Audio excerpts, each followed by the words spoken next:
Hey, what's going on, beautiful royal family? All praises to the Most High God of Israel. All praises. I'm coming in front of y'all right now because I want to make sure that I am 100% crystal clear about something. Anybody out there that has a sympathy or compassion for Esau, don't deal with me. Leave me alone. Okay? The relationship is over. If you do, leave me alone. Don't bother me. I'm dead serious. Leave me alone. Don't bother me, because that means you are not operating in the spirit of the Father. You understand that? God hates Esau. He hates them. And I am not going to sit around and play with anybody anymore. What we're going to do right now is go to these scriptures. We're going to go to these scriptures. We are going to reaffirm what our Father said about the people that he hates. You understand that? Not that I hate them, not that you hate them, that God hates. Let's go first. I want to go to the book of Psalms. I want to read something here real quick because we got to get the characteristic of what's happening in these last days. What's coming in these last days for these people that so many of you want to be sympathetic and compassionate about towards these people that God said he's going to destroy. Watch this. Psalms chapter 58, verse 10. The righteous, and that's us, talk about the Israelites, the righteous Israelites, the ones keeping the commandments. The righteous shall rejoice when they seeth the vengeance. He shall wash his feet in the blood of the wicked. Remember, wicked. He shall wash his feet in the blood of the wicked, so that a man shall say, verily, there is a reward for the righteous. Verily, he is a God that judgeth in the earth. So remember, the wicked, the wicked, the wicked, wicked, wicked. What's going to happen to the wicked? The Father's going to wash his feet in the blood of them. A destruction. The whole book of Obadiah that is spoke of, that is going to destroy these people, these Edomites, who they are today, the world calls Caucasians.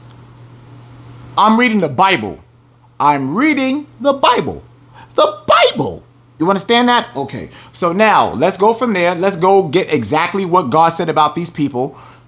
Malachi chapter 1, verse 1.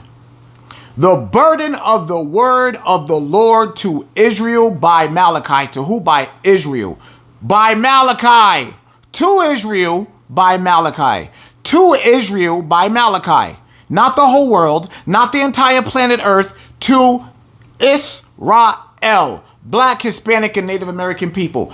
I have loved you, saith the Lord. Yet ye say, wherein hast thou loved us? Was not Esau Jacob's brother, saith the Lord? Yet I loved Jacob. And I hated Esau, and laid his mountains and his heritage waste for the dragons of the wilderness. Whereas Edom saith, we are impoverished, but we will return and build the desolate places. Thus saith the Lord of hosts, they shall build, but I will throw down, and they shall call them the border of wickedness. The border of wickedness, and the people whom the Lord hath indignation forever. So God hates these people. I didn't say it. It is not racism. I did not say I hated these people.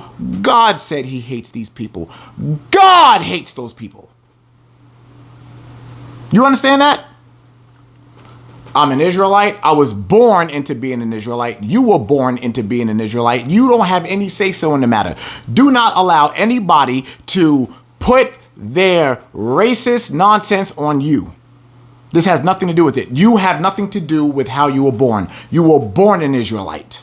You understand that? And being that you were born an Israelite, we have instructions that we have to follow. God gave us instructions. Okay? You understand that? He gave us instructions. So now, that was Old Testament, and now we're going to go to the New Testament. We're going to go to Romans chapter 9 and verse 13, and we're going to see exactly if God said the same thing about these people, or if he has changed. Because remember what God said. God said, I don't change.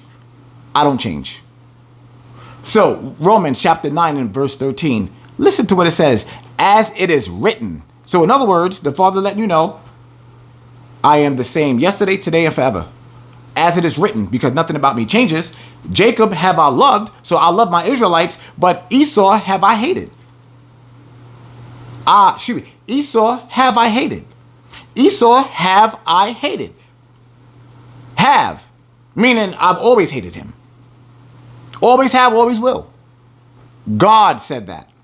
The God of Israel said that. The God of the Bible said that. You understand? So don't ever try to come to me or anybody else talking about this is racism. It's not race. It is not racism. It's the Bible. You understand that? We have instructions that we have to follow.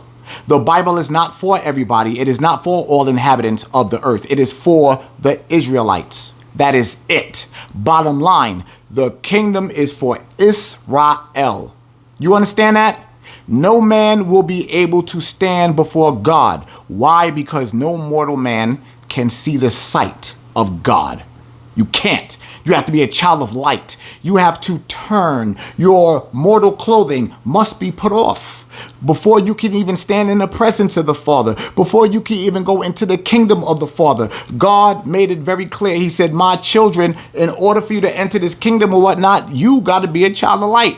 You have to put on the manifestation of the child of light, which means you are not a mortal man. So when you go back to Psalm chapter 82 and verse 6, it makes all the sense in the world. Why? We are not human beings. Never have been and never will be. We're gods. And in this mortal fashion, when we decided to go against God, he made us just like the people that we were wanting to be so bad. And he gave us exactly what we wanted. And now we die like them and all that. But in these very last days, God said, I am going to return. I am going to allow these people to start doing all these miracles. I'm going to let them send rockets to the sun. I'm going to allow them to put all those drones up there. I'm going to allow them to have their little projects. I'm going to allow them to put their things in the sky. I'm going to allow them to put on this big display of technology. But what did we learn about on Friday? God said, I will take those people and move them out the way. I will take them and move them out the way because everything has a season. There's a season for everything. There is a season for everything, and their season is coming to an end. And our season is coming, and that season will rule forever.